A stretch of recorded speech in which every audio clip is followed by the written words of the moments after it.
On May 6, 2010, automated trading algorithms fed off each other's momentum, responding to a cascade of contradictory data.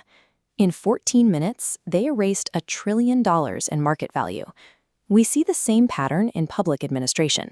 In the Dutch Toeslagen affair and Australia's robo-debt scandals, automated systems issued unlawful fraud flags to hundreds of thousands of families, causing widespread financial ruin before any human reviewer could intervene. In the physical world, the cost is kinetic. When an autonomous test vehicle encountered 5.6 seconds of classification instability, it failed to resolve what was in its path. It didn't hesitate. It continued to cycle its guesses until the moment of a fatal collision. These events are the structural result of building civilization on machines that possess no internal mechanism for hesitation. Our current systems are built to prioritize throughput over the ability to verify. Modern computing relies on binary logic, the rapid resolution of ones and zeros. This paradigm forces machines to collapse every complex input into an immediate output, effectively erasing the uncertainty that preceded the decision. This creates confident hallucination.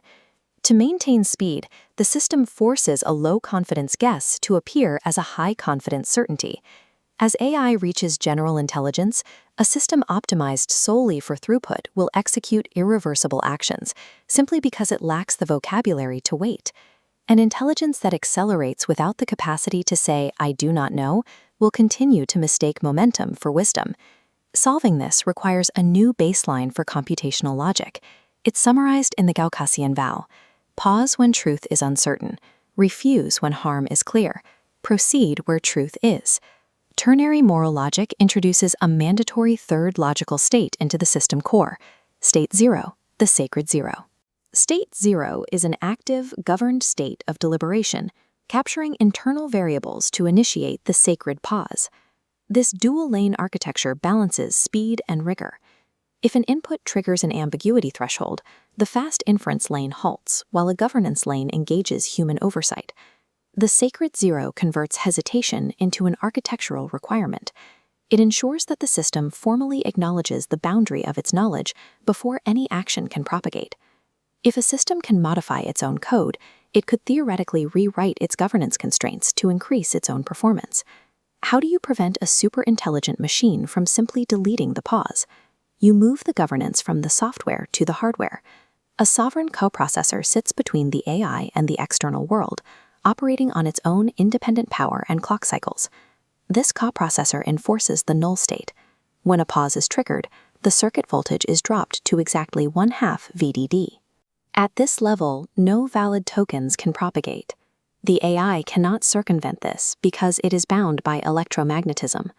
No computational operation can change the circuit topology or the physical properties of the silicon that make execution impossible during a null state. True governance is not advisory. By using hardware to enforce the sacred zero, the system's ability to hesitate remains binding regardless of how capable the software becomes. While the hardware physically blocks execution, the system follows the always memory protocol to document the specific triggers for the hesitation. It creates a moral trace log, a permanent cryptographically signed record of the conflicting data and internal confidence scores. This log is anchored to a public blockchain, ensuring the evidentiary record survives even if the operator wants it suppressed. The system then presents this evidence to a human overseer. Because the system is physically locked in state 0, it requires a human to review the deliberation matrix and provide a signed, attributed resolution before any action can occur. This shifts the burden of proof. In ternary moral logic, a documented, auditable record of algorithmic due diligence is the prerequisite for an action, not an administrative byproduct created after the fact. Our current technological trajectory prioritizes pure acceleration, but we have seen that consequences move faster than regret. When an autonomous system acts entirely without reflection, the resulting physical harm is often totally irreversible before human oversight can even begin to respond. We must instead measure systems by the speed of conscience, the latency required for legitimacy to catch up with capability. This physical interception of data is how the architecture enforces human rights and Earth protection mandates. By detecting vector proximity to embedded covenants like the Geneva Convention or the Paris Agreement, the system can trigger a mandatory pause before a potential violation occurs. As we build systems with the power to affect every aspect of human life, civilization will depend on their architectural ability to wait. We do not need machines that answer faster. We need machines with the discipline to pause and ask a better question.